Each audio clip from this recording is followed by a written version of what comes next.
A few years ago, I was walking with a friend in the Muir Woods, which is just close to San Francisco.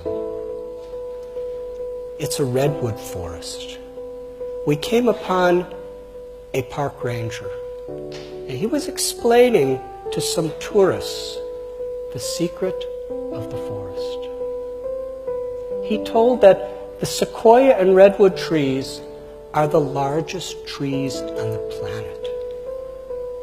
Some of them are hundreds or even thousands of years old.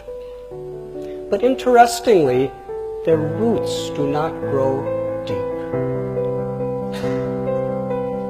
And then he told that these trees have been standing for centuries and centuries, enduring massive windstorms, frigid blizzards, devastating earthquakes, and without deep roots, how do they keep standing?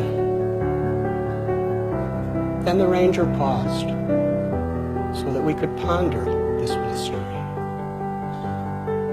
And then he went on to reveal to us the underground secret of the redwood forest.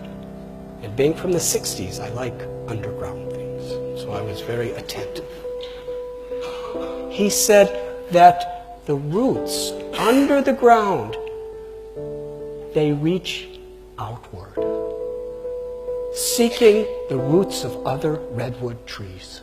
And when they meet, they intertwine, making a permanent bond with each other.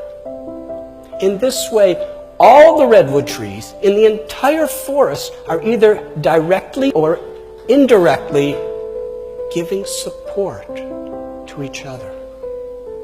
Unity is their strength. They reach out to care for each other.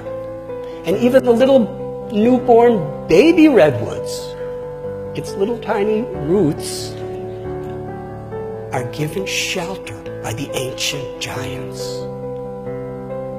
In the Muir Woods, nature is giving humanity a very crucial lesson. That our real strength is in our willingness to care for and support each other. We are caretakers of divine property. Wisdom is to understand the simple universal principle that in giving we receive. By getting things, we make a living. By giving, we make a life.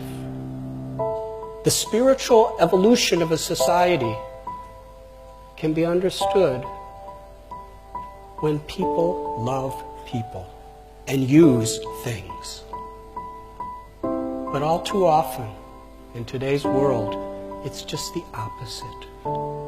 People use people. And they love things.